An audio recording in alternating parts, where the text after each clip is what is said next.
JD Vance and Donald Trump have been dividing and conquering in the last few weeks, and each one is making moves in order to prepare for the make or break moment that I think will be for this election, and that is the debates. Trump's team announced that Tulsi Gabbard would be joining for debate prep, which, we've got a debate coming in September 10th when Kamala and Trump are going to debate. The reason why Tulsi is joining his team is because, if you remember, she was effectively the reason why Kamala Harris dropped out of the Democrat primary back in 2020. Here's a reminder of what that looked like. Now, Senator Harris says she's proud of her record as a prosecutor and that she'll be a prosecutor president, but I'm deeply concerned about this record.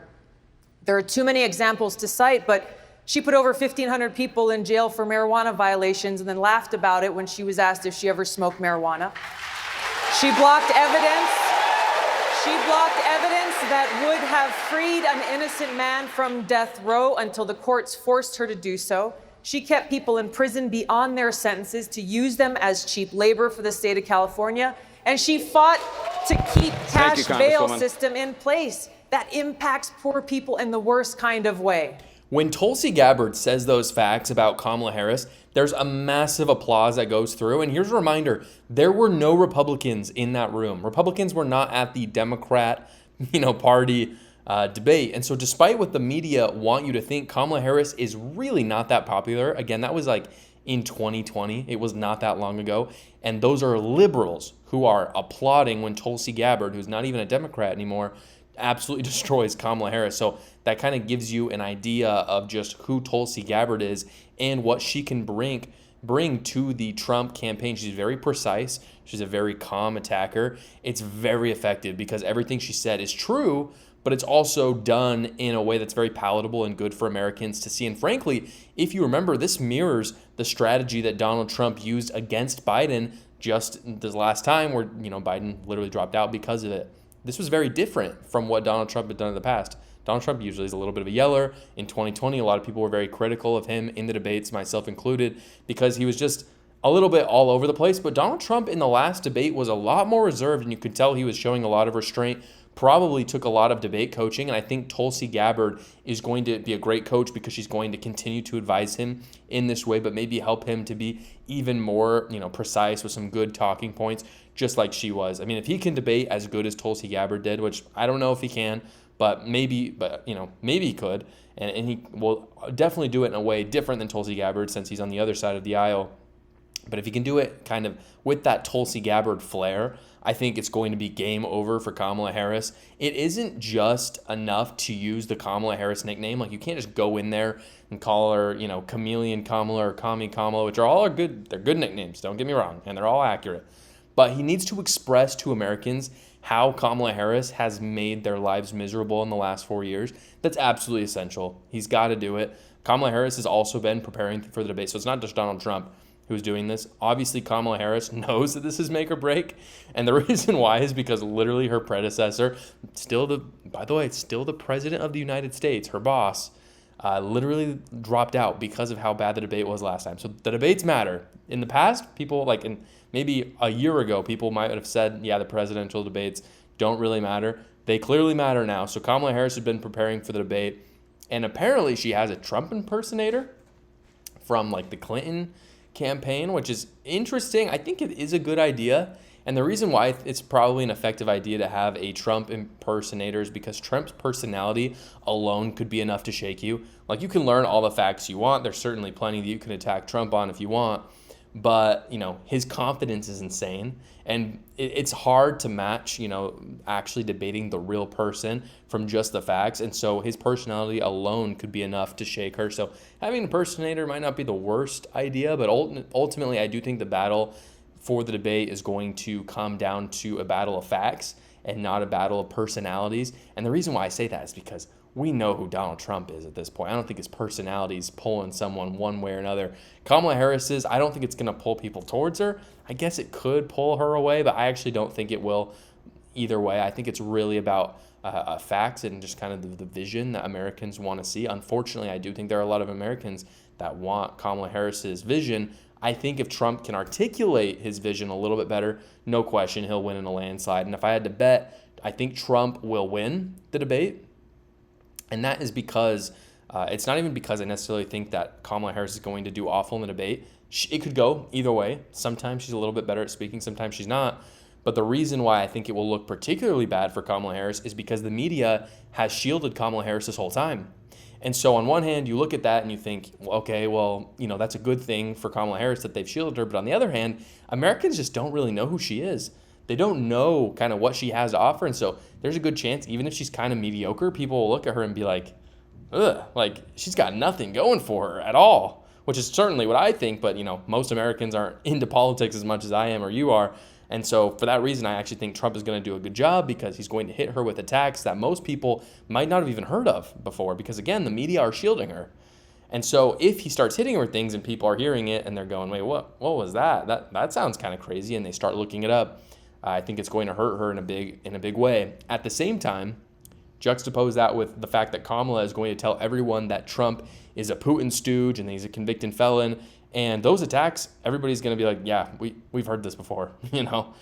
We know he's not in league with Putin. If you believe that at this point, you're just not looking at the facts. Convicted felon, he is technically a convicted felon, so I don't think, but everyone knows that. So I think those attacks are going to fall on deaf ears. I don't think anyone cares, but that's not going to be true if Trump attacks Kamala because of just how fiercely the media have decided to shield her. Again, a lot of people have brought this up. You just can't throw enough mud on Trump to make him look bad. He's covered in mud already. But if the media make Kamala Harris look like this pristine, white, amazing person, and then you throw mud on her, you're going to notice it. You are going to notice it a lot more than Donald Trump, who might already be covered in mud. Again, I'm not saying that that's justified that he's covered in mud, but he is. He's been through it. It's been 8 years of the media slandering him. He's used to it at this point. We've all heard it. Americans are tired of it. But they aren't tired of the attacks on Kamala in the same way because she's been shielded by the media. So that was the Trump side of the debate preparation, but J.D. Vance has been preparing as well.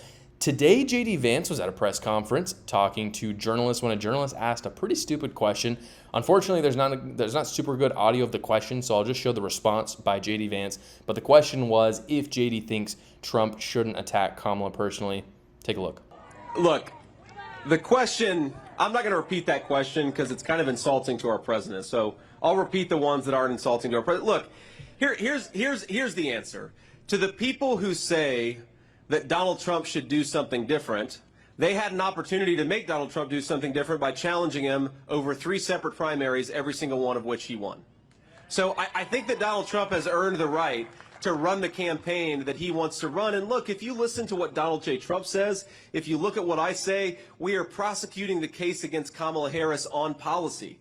We're reminding people that Donald Trump delivered peace and prosperity, and Kamala Harris has delivered war all over the world and unaffordable groceries and housing here at home. That is the message we're going to take forward. But of course, President Trump, the reason people love him is because he's his own man, he's unfiltered, and he lets the American people see who he is. And I will say that as his running mate, I obviously can't always speak for the president, but I think I speak for the president. I think I speak for the American people in saying this, that we'd much rather have an American president who is who he is, who's willing to offend us, who's willing to tell us the truth, who isn't a fake who hides behind a teleprompter, but lets the American people see exactly who he is. So that's my view. Okay, so JD's response about the fact that Donald Trump was chosen by primary voters 3 times is actually really clever. And that's coming from someone who never even voted for Donald Trump in any 3 of those primaries. And the reason why it's clever, because it is juxtaposed, like right after he says that, he talks about Kamala Harris, who that journalist is shielding, by the way, and probably loves and is voting for. And again, Donald Trump won 3 primaries, that's fact.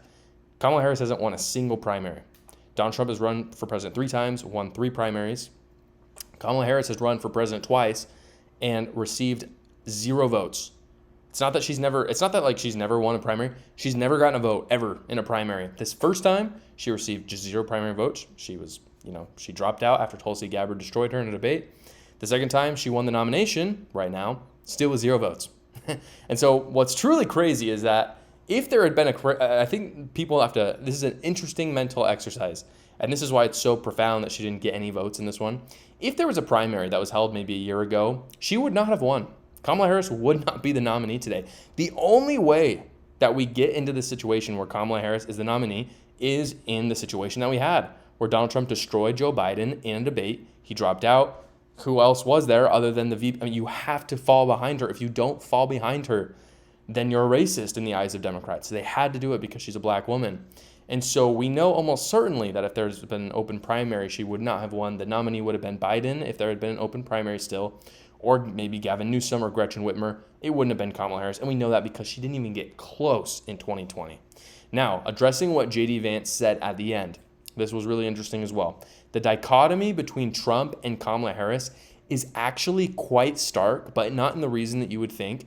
Everyone knows who Trump is. This is what J.D. Vance is saying. He's super open about it. Everyone has an opinion of him. We know the policies he's big on, the kind of guy he is, border wall, tax cuts. This is like, anyone can say this. It doesn't matter if you're an independent, Republican, Democrat, libertarian, like you could literally be anything. Everyone knows what he's super big on. There's a couple things you might not know, but you know those policies that he's extra big on. On the other hand, Kamala Harris has no principles whatsoever. I played a clip the other day on my show, from CNBC. There's this anchor who was talking to Vivek Ramaswamy talking about, like, would he forgive or would he allow Kamala Harris to change some of her stances? And again, I'm not, and he was saying, I'm not against, people changing their opinions. I'm the same way. If people want to change their opinions, they can. But the dichotomy in the election is that Trump has been out in the open from the beginning. He hasn't made decisions necessarily just based on, he's not an ideologue in any sense of the word. He's really not. But at the same time, he's been fairly consistent. The border wall was a big thing in 2015. It's a big thing today. He's been consistent on that. The tax cuts, he enacted those tax cuts. He's talked about how he'll renew them in 2025 if he wins the presidency. Kamala Harris, on the other hand, is not that way. She's a chameleon. She just changes. And so it's not even a very conservative liberal dichotomy in this election, because I don't really think Donald Trump is actually hugely conservative.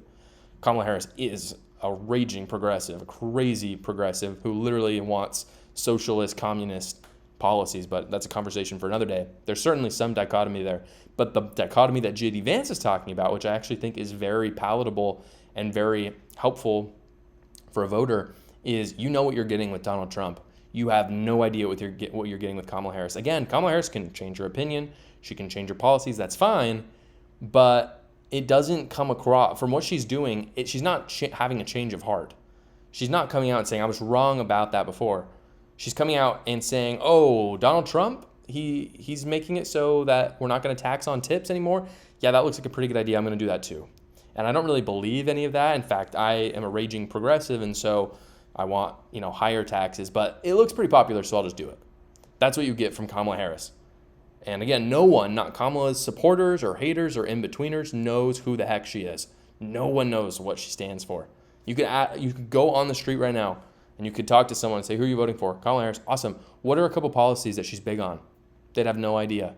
Better yet, go to her top advisors and you say, what's something huge that she was just super big on in 2020 when she ran for president that she's still super huge on today?